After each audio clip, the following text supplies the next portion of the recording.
दोस्तों, जरा सोचिए, जिस पल आपकी आखिरी सांस निकलती है उसके ठीक अगले पल क्या होता है? क्या सब कुछ अंधेरा हो जाता है? क्या सब कुछ खत्म हो जाता है? या फिर कुछ है, कोई चेतना, कोई ऊर्जा, कोई आत्मा जो आगे की यात्रा पर निकल पड़ती है? ये सवाल सिर्फ आम इंसान का नहीं है। सदियों से ऋषि मुनियों ने, वैज्ञानिकों ने, दार्शनिकों ने और हर धर्म के गुरुओं ने इसी एक सवाल का जवाब ढूंढने की कोशिश की है। मरने के बाद हम कहां जाते हैं? आज के इस वीडियो में हम इस रहस्य को 4 अलग अलग नजरियों से समझेंगे। विज्ञान क्या कहता है, हिंदू दर्शन क्या मानता है, बौद्ध धर्म का नजरिया क्या है और पश्चिमी सोच इस बारे में क्या कहती है।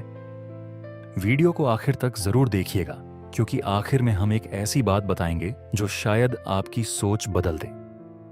सबसे पहले बात करते हैं विज्ञान की। आधुनिक साइंस के मुताबिक हमारी चेतना, यानी वो एहसास कि मैं हूं, मैं सोच रहा हूं, मैं महसूस कर रहा हूं, यह पूरी तरह से हमारे दिमाग के करोड़ों न्यूरॉन्स की बिजली जैसी गतिविधि का नतीजा है।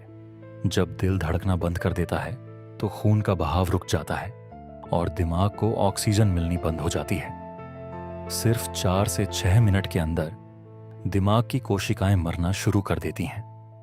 वैज्ञानिकों के मुताबिक चेतना भी इसी के साथ धीरे धीरे बुझ जाती है, जैसे बिजली चले जाने पर बल्ब बुझ जाता है। लेकिन यहां एक बहुत दिलचस्प मोड़ है।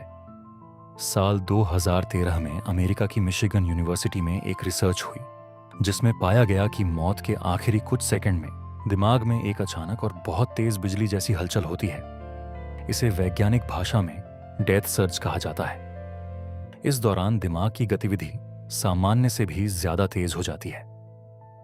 कुछ वैज्ञानिक मानते हैं कि यही वो पल है जब लोग टनल ऑफ लाइट, यानी रोशनी की सुरंग देखने का, या फिर अपनी पूरी जिंदगी को एक फ्लैशबैक की तरह देखने का अनुभव करते हैं। लेकिन सवाल अभी भी वहीं खड़ा है, क्या यह सिर्फ मरते हुए दिमाग की आखिरी जैविक प्रतिक्रिया है, या इसके पीछे कुछ और भी है जिसे विज्ञान अभी समझ नहीं पाया है? अब चलते हैं भारतीय परंपरा की तरफ, जो इस सवाल को बिल्कुल अलग नजरिए से देखती है। हिंदू दर्शन में आत्मा, यानी आत्मन, को अजर अमर माना गया है। कहा जाता है कि आत्मा को ना कोई हथियार काट सकता है, ना आग जला सकती है, ना पानी भिगो सकता है, ना हवा सुखा सकती है। भगवद गीता के दूसरे अध्याय में श्री कृष्ण अर्जुन को समझाते हैं कि जैसे इंसान पुराने और फटे कपड़े उतार कर नए कपड़े पहन लेता है, वैसे ही आत्मा भी पुराना और जर्जर शरीर छोड़कर एक नया शरीर धारण कर लेती है।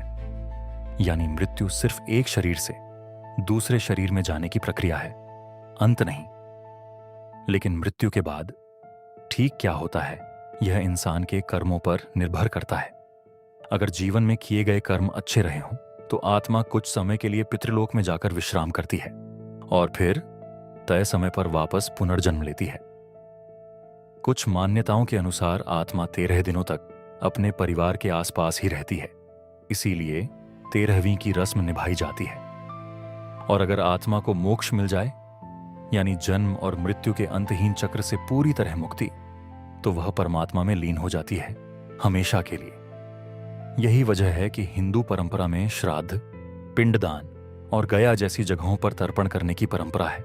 माना जाता है कि इन कर्मकांडों से आत्मा को उसकी अगली यात्रा में मदद मिलती है और उसे शांति मिलती है। अब बात करते हैं बौद्ध दर्शन की, जो हिंदू धर्म से जुड़ा तो है पर एक बिल्कुल अलग नजरिया देता है। बौद्ध धर्म में स्थायी और अपरिवर्तनीय आत्मा जैसी कोई चीज नहीं मानी जाती। इस विचार को अनात्मन कहा जाता है। इसे समझने के लिए एक बहुत खूबसूरत उदाहरण दिया जाता है। एक जलते हुए दिए से दूसरा दिया जलाना। जब आप एक दिए से दूसरे दिए को जलाते हैं तो नई लौ बिल्कुल पुरानी लौ जैसी तो नहीं होती, लेकिन वो उसी से जन्म लेती है, उसी की वजह से अस्तित्व में आती है। ठीक है, ऐसे ही बौद्ध मान्यता के अनुसार मृत्यु के बाद कोई स्थायी आत्मा एक शरीर से दूसरे शरीर में नहीं जाती, बल्कि चेतना की एक धारा, एक निरंतरता आगे बढ़ती है और यही नए जन्म का कारण बनती है। इस पूरी प्रक्रिया को पुनर्जन्म कहा जाता है, न कि आत्मा का ट्रांसफर। बौद्ध धर्म में यह भी माना जाता है कि यह चक्र दुख का कारण है, क्योंकि हर जन्म के साथ इच्छाएं मोह और लगाव फिर से जन्म लेते हैं। और अगर कोई इंसान पूरी तरह से इन इच्छाओं और मोह से मुक्त हो जाए ध्यान और साधना के जरिए, तो वह निर्वाण प्राप्त कर लेता है, यानी जन्म मृत्यु के इस अंतहीन चक्र से हमेशा के लिए बाहर निकल जाता है, पूरी तरह शांति और मुक्ति की अवस्था में। अब बात करते हैं पश्चिमी और अब्राहमिक परंपराओं की, जिसमें ईसाई धर्म, इस्लाम और यहूदी धर्म शामिल हैं। इन परंपराओं में आत्मा को एक बार का सफर माना जाता है, पुनर्जन्म की कोई अवधारणा नहीं है। इन मान्यताओं के अनुसार इंसान सिर्फ एक जीवन जीता है और मरने के बाद उसकी आत्मा या तो स्वर्ग यानी जन्नत जाती है, या नरक यानी दोजक, या फिर किसी बीच की अवस्था में इंतजार करती है जब तक अंतिम न्याय का दिन नहीं आता, जहां हर इंसान के कर्मों का अंतिम फैसला सुनाया जाएगा। अब यहां एक बहुत दिलचस्प बात बताता हूं। नियर डेथ एक्सपीरियंसेस यानी मौत के बेहद करीब पहुंचकर वापस जिंदगी में लौटे लोगों के अनुभव, चाहे वो व्यक्ति भारत का हो, अमेरिका का हो या अफ्रीका का, इनमें एक हैरान कर देने वाली समानता पाई जाती है। रोशनी की एक लंबी सुरंग, गहरी शांति का एहसास और अपने गुजरे हुए अपनों का दिखाई देना। यह समानता इस पूरे सवाल को और भी गहरा बना देती है।